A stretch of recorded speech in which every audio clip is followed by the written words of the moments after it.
दोस्तों, मध्य प्रदेश छत्तीसगढ़ राज्य पुनर्गठन अधिनियम की धारा 49(6) को लेकर एक बड़ा खुलासा हुआ है। इसी बड़ी खबर के बारे में हम इस वीडियो के अंदर विस्तार पूर्वक समझने वाले हैं। इसलिए दोस्तों, आप इस वीडियो को अंत तक जरूर देखिए, धारा 49(6) से जुड़ी पूरे मामले को अच्छे से समझने का प्रयास कीजिए। नमस्कार दोस्तों, मैं हूं आपका दोस्त लोकेश साहू और आप देख रहे हैं लोकेश साहू यूट्यूब चैनल। आप सभी दर्शकों का हमारे इस यूट्यूब परिवार में बहुत बहुत स्वागत है।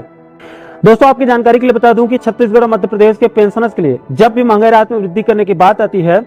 तो धारा 49(6) बीच में आ जाता है और दोनों राज्य सरकारों के द्वारा आपसी सहमति का नाटक करके दोनों राज्यों के पेंशनर्स के रेस राशि को डकार दिया जाता है। दोस्तों, अगर आपको ज्यादा पीछे न लेकर अभी एक सप्ताह पहले घटना को आपको बताना चाहूंगा ताकि आप पूरे मुद्दे से अच्छे से कनेक्ट कर पाए। दोस्तों, अभी सबसे पहले छत्तीसगढ़ सरकार ने अपने राज्य के कर्मचारियों के लिए 1 मार्च 2025 से बिना एरियर्स के 53% डीए आदेश को जारी कर दिया, जिसके बाद छत्तीसगढ़ के कर्मचारियों का डीए 50% से बढ़कर 53% हो चुका है। अब दोस्तों, कायदे से देखा जाए तो छत्तीसगढ़ के कर्मचारियों के साथ साथ छत्तीसगढ़ के पेंशनर्स के लिए भी उसी तिथि से उसी समय 53% महंगाई राहत आदेश को जारी कर देना चाहिए था, लेकिन ऐसा नहीं किया गया क्योंकि छत्तीसगढ़ सरकार और मध्य प्रदेश सरकार को दोनों राज्यों के पेंशनर्स के एरियर्स राशि को दबाना है। इसलिए मध्य प्रदेश से सहमति लेना जरूरी है और मध्य प्रदेश सहमति तब देगा जब मध्य प्रदेश से भी सबसे पहले वहां के कर्मचारियों के लिए डीए में वृद्धि होगा। इसके बाद दोस्तों, बीते सप्ताह मध्य प्रदेश के सीएम मोहन यादव जी ने कर्मचारियों के एक सम्मेलन में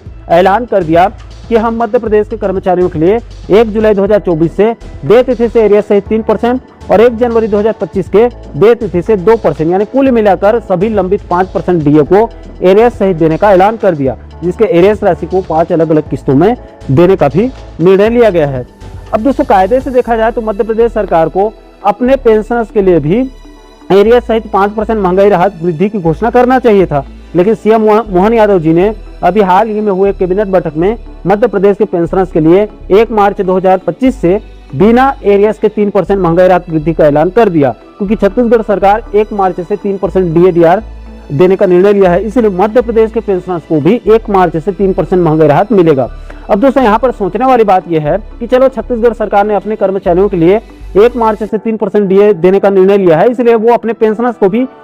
उसी तिथि से यानी 1 मार्च से 3% महंगाई राहत देने का निर्णय ले रही है। वो समझ में आता है, लेकिन मध्य प्रदेश सरकार अपने राज्य के कर्मचारियों को तो बाकायदा एरियर्स सहित 5% डीए दे रही है, लेकिन मध्य प्रदेश के लाखों पेंशनर्स को किस खुशी में बिना एरियर्स के 3% महंगाई राहत देने का निर्णय लिया गया है, ये समझ से परे है। दोस्तों, इस धारा 49(6) की यही सबसे बड़ी गलती है। इसमें बिना कोई गलती के निर्दोष पेंशनर्स को हमेशा महंगाई राहत के एरियर्स राशि से हाथ धोना पड़ जाता है, जिससे उनको हर 6 महीने में हजारों रुपए का आर्थिक नुकसान होता है। और कुछ जानकारों की तरफ से यह भी दावा किया जाता है और कई तथ्य ये भी कहते हैं कि इस धारा 49(6) में आपसी सहमति का कहीं पर कोई जिक्र नहीं है, फिर भी दोनों राज्यों के पेंशनर्स के एरियर्स राशि को दबाने के लिए जानबूझकर आपसी सहमति का नाटक किया जा रहा है। दोस्तों, इसी धारा 49(6) मुद्दे को लेकर pensioners welfare association Madhya Pradesh से एक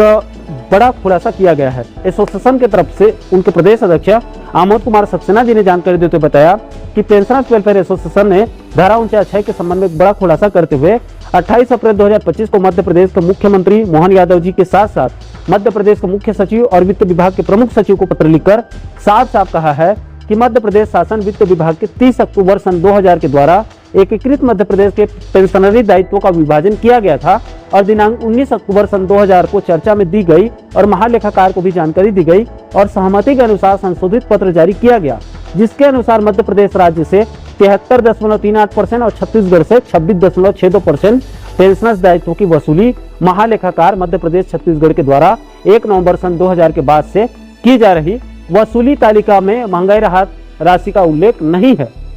इससे एक बात स्पष्ट है कि मध्य प्रदेश राज्य पुनर्गठन अधिनियम सन 2000 की धारा 49(6) के अनुसूची 6,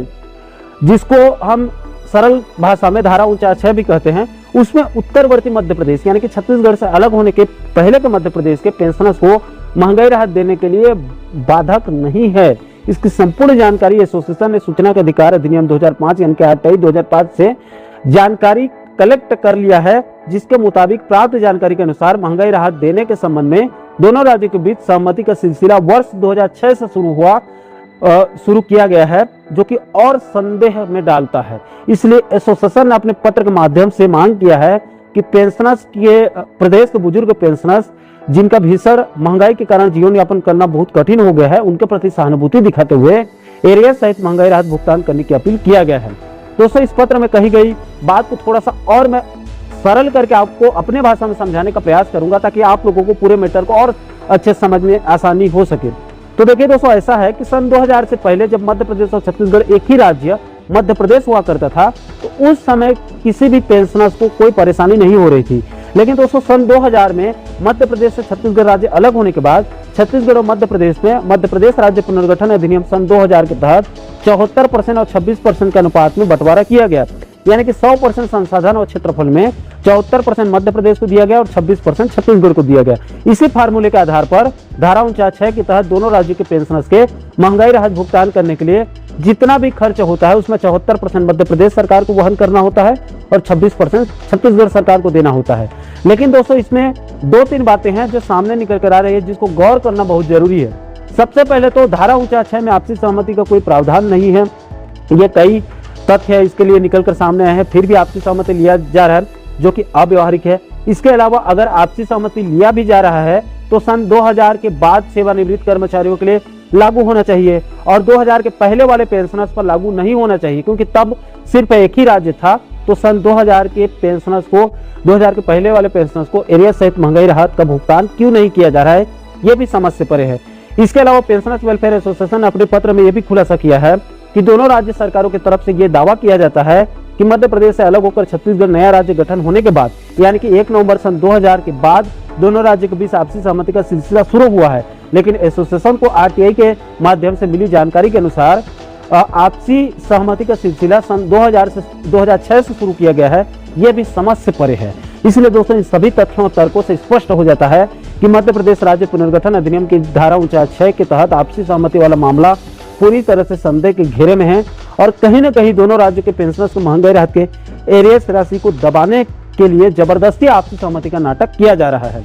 दोस्तों, यहाँ पर आपकी जानकारी के लिए ये भी बता दूं कि इस संबंध में पेंशनर्स वेलफेयर एसोसिएशन के प्रदेश अध्यक्ष आमोद कुमार सक्सेना जी से मेरी बात हुई, तो उन्होंने जानकारी देते हुए बताया कि धारा 49(6) के आपसी सहमति मुद्दे पर उनके पास आरटीआई के माध्यम से पुख्ता सबूत मिले हैं, पुख्ता सबूत है, जिसके आधार पर उन्होंने मध्य प्रदेश हाईकोर्ट में धारा 49(6) के खिलाफ एक याचिका भी दायर कर दिया है, जिसकी सुनवाई अभी चल रही है, जो कि प्रक्रियाधीन है। उस केस का भी फाइनल रिपोर्ट और फाइनल आदेश जो है वो जारी नहीं हुआ है, वो अभी उसकी सुनवाई चल रही है। लेकिन वकीलों की तरफ से दावा किया जा रहा है कि उनका पक्ष बहुत मजबूत है और निश्चित रूप से इस मुद्दे पर सरकार की हार होगी और पेंशनर्स को न्याय मिल सकता है। इसके अलावा दोस्तों, आपकी जानकारी के लिए भी बता दूं कि बीते महीने मार्च 2025 में सीएम मोहन यादव जी ने एक कार्यक्रम में भाषण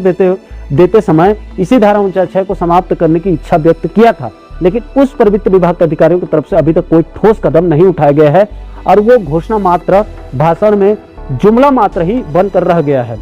तो दोस्तों, धारा 49(6) के आपसी सहमति वाले मुद्दे को लेकर पेंशनर्स वेलफेयर एसोसिएशन ने मोर्चा खोल दिया है और इसको जल्द से जल्द आपसी सहमति वाले मामले का कोई उचित समाधान करके दोनों राज्यों के पेंशनर्स को हमेशा हमेशा के लिए आजाद करने के लिए लड़ाई लड़ी जा रही है। अब आगे देखना होगा कि कब तक कोर्ट में उनको अपेक्षित सफलता मिल पाती है। बाकी ईश्वर से यही प्रार्थना है कि जल्द से जल्द कोर्ट में पेंशनर्स के पक्ष में फैसला आए, धारा 49(6) का कोई उचित समाधान हो, जिससे दोनों राज्यों के पेंशनर्स बंधुओं को आने वाले समय में एरियर्स सहित महंगाई राहत का लाभ मिल सके, जिससे बुढ़ापे में उनका जीवन स्तर बेहतर हो सके। तो आशा करता हूं दोस्तों कि आप इस वीडियो के माध्यम से धारा 49(6) से जुड़ी इस महत्वपूर्ण टॉपिक को बिल्कुल सरल शब्दों में आप अच्छे से समझ गए होंगे। दोस्तों, इस पूरे मुद्दे को लेकर आप क्या सोचते हैं, आप लोगों की क्या राय है? कि धारा 49(6) के आपसी सहमति वाले मामले को खत्म कर देनी चाहिए, जिससे दोनों राज्यों के पेंशनर्स को भी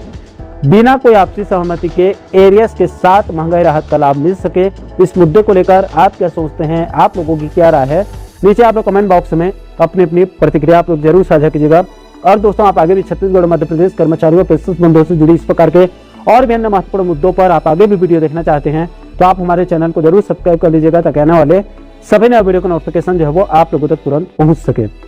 दोस्तों,